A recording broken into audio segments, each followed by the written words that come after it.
it got big.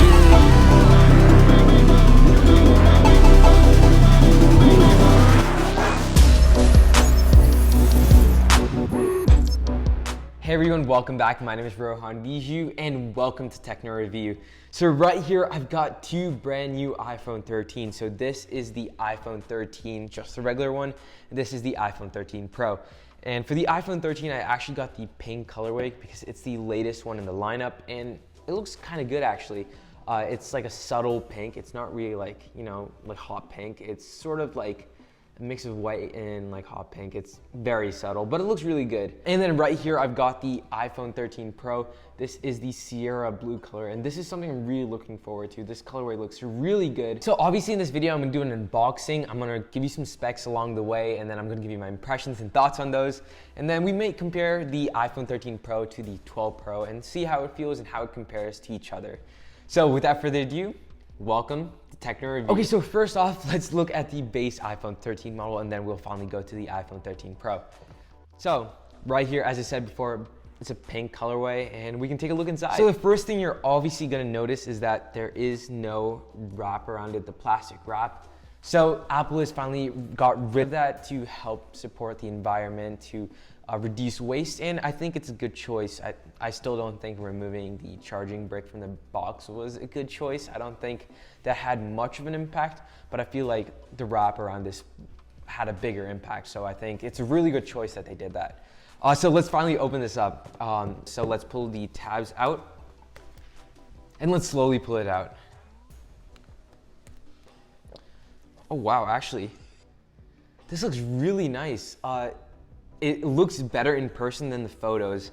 I don't think the box color does justice for this because it looks really nice and really clean. So the first thing you're gonna notice when you pick up an iPhone 13 and see its difference is the cameras, because now it's diagonal instead of vertical like the 12 and 11. But I kind of like this. I kind of like it better than the vertical. It makes it a bit more unique, and obviously Apple wanted to do this design to add more sensors to make the cameras better, and obviously the color complements everything. It looks really good. I really like the color, and right now for the bump, it's not like just like a bulge out. It's sort of like a smooth contour towards the camera bump, which I really like, and it looks really nice overall. I like the design of the outer body.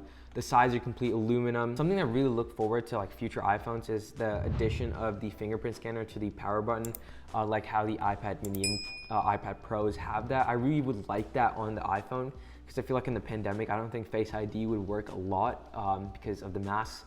So I think, Touch ID would be really great. So you just hold onto the button, turn it on. It's all set. It looks really good. Okay, so now let's remove the cover and take a look at the screen. That was very clean and very satisfying. Okay, so right here you can see that it's extremely clean. The notch is way smaller than before, which I really like. And let's actually boot this up and see inside. So while this is booting up, let's take a look at what's inside the box. So inside you get a lightning charging cable, you get some paperwork, you also get an Apple sticker, and obviously this is in a paper cover this time. It's not in plastic, which is really nice. And you have a SIM ejector tool, and that's pretty much it.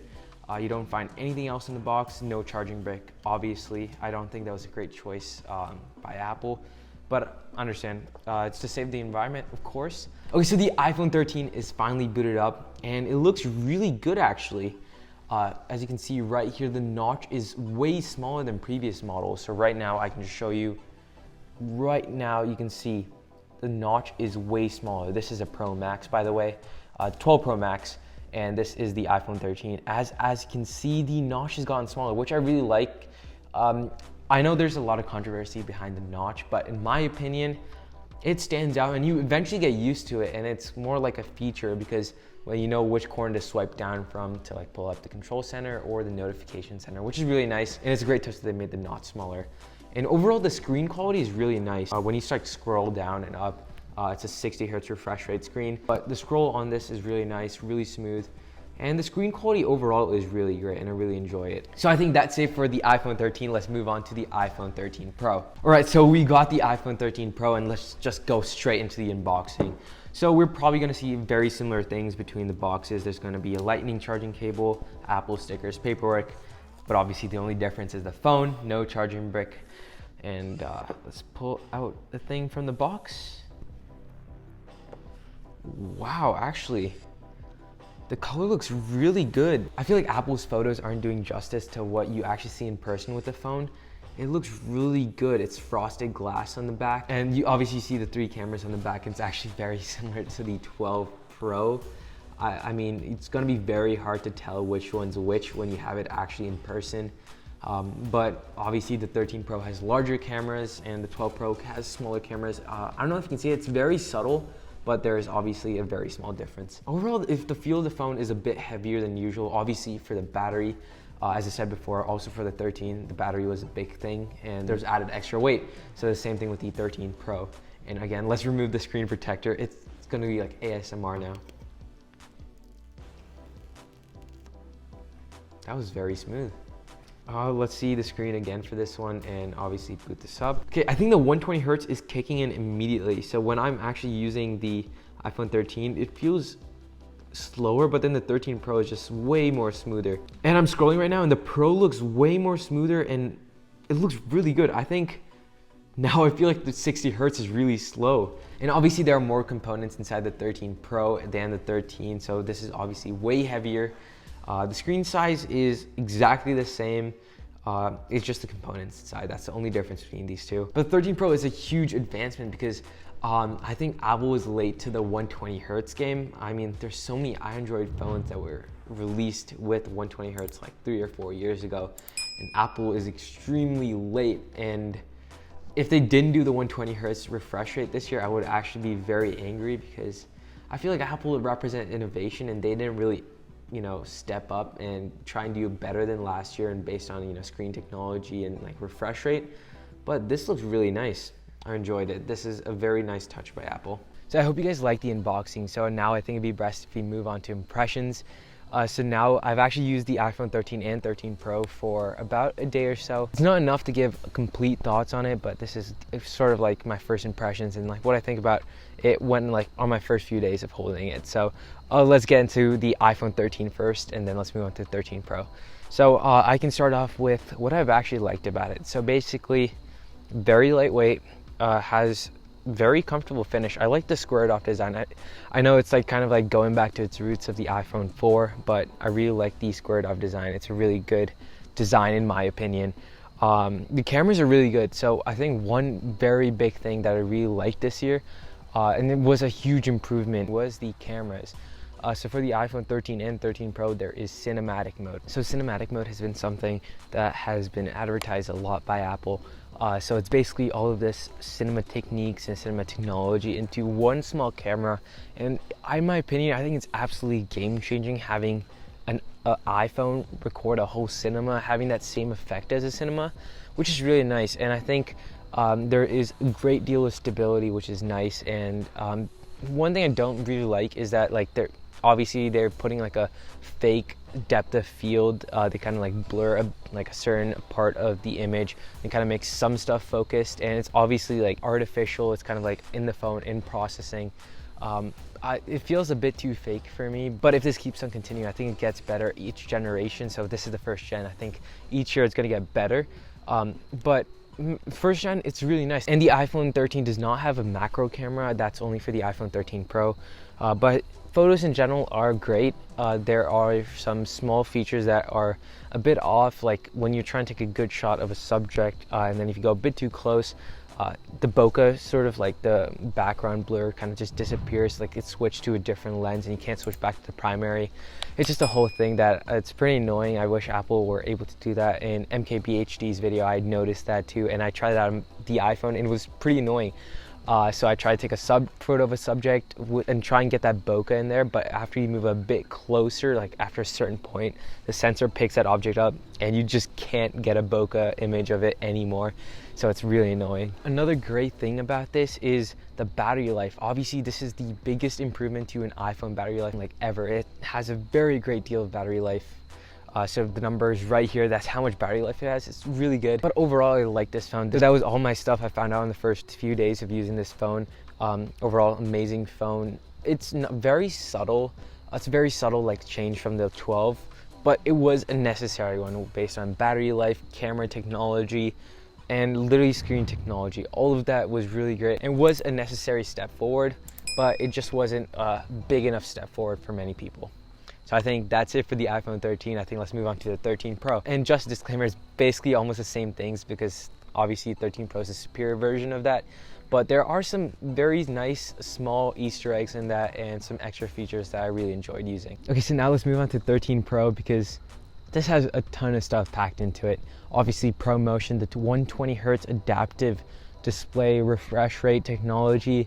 I just wish they stayed with just the 120 Hertz, just like cap it at that. I mean, it's great PR to call it ProMotion and adaptive, but I just think people want 120 Hertz, and that's been a long awaited request. Like I mentioned in the unboxing, Apple is extremely late to the 120 Hertz game, but I'm not complaining. We finally got it, and it looks absolutely amazing. Very smooth throughout the process, and you will immediately notice it. I know a lot of people who say like, oh, 120 Hertz, that you're not gonna see much of a difference, but it's a huge difference. This is my first time using a 120 Hertz phone, and it's absolutely smooth. It's so buttery smooth. I'm like usually surprised. I just, take the phone and just scroll for a couple of minutes aimlessly just to see the 120 Hertz display. It's absolutely crazy. And when I switched back to my 12 Pro with the 60 Hertz display, I was kind of disgusted. It was way too slow, but I'm not gonna complain. They finally brought it to the iPhone 13 Pro. But that's not the only great thing about this. There is the macro camera, there is a cinematic mode. You have all of that great stuff you had in the 13, just amplified for this. You have the 3x optical zoom, you have the ultra wide, you have the wide. As I forgot to mention, for the iPhone 13, that only had an ultra wide and a primary camera, but this has the ultra wide zoom and a primary camera, so it's awesome. So as my first few days holding it was a bit too heavy. So as with the 13 is a bit more heavier than the 12 and 11, and the 13 Pro is a bit more heavier than the 12 Pro and the 11 Pro, because obviously the added battery life, which is tremendous. So based on, like, compared to the 13 itself, it's also insane. So here's like the spec for the battery. It's absolutely insane. But it really holds out. Obviously the biggest improvement over the years for iPhones has been batteries. Not with the 12, it kind of went a bit down, but with the 13, absolutely stunning. So the smaller notch, you can obviously see that from the beginning. It's really, really noticeable. And refresh rate, everything together makes the iPhone 13 the perfect phone for this year. We still don't know about Samsung, but for right now, I think this is the perfect iPhone ever. I really like the iPhone 12 Pro, and I'm not going to complain that they kept the same design. I know a lot of people want a huge refresh for the design, but I really like the 12 Pro, and a lot of people did. And it's great that they moved it on to the 13 Pro, and they just amplified everything. They made better cameras, better battery life, better 120 Hertz refresh rate, and all of that into an amazing phone. I think if you're planning to buy something, if you're like switching from a 7 or an 8, iPhone 8 or 7, or even a 10, go for the 13 Pro. Don't go for the 13. I don't think that's a big enough change in like everything. I think the cameras are sort of similar, but this is an absolutely huge jump from those, and just better. Look at this color, it's just absolutely amazing. So that's my first impressions and unboxing of the iPhone 13 and 13 Pro. These are amazing phones. I know a lot of people are disappointed by Apple for not like a very big change, not a very big advancement, but this is a necessary small step for a bigger future. 120 Hz refresh rate, 60 Hz, all of that great stuff packed into these wonderful two phones. I hope you guys like this video. Subscribe to the channel if you want to watch more future content like this. Like this video if you found this helpful. Comment any questions or concerns, and I'll try my best to answer them. And stay tuned for the review video. Subscribe if you want to get notified on that. So thank you guys for watching. Catch you in the next one. Peace.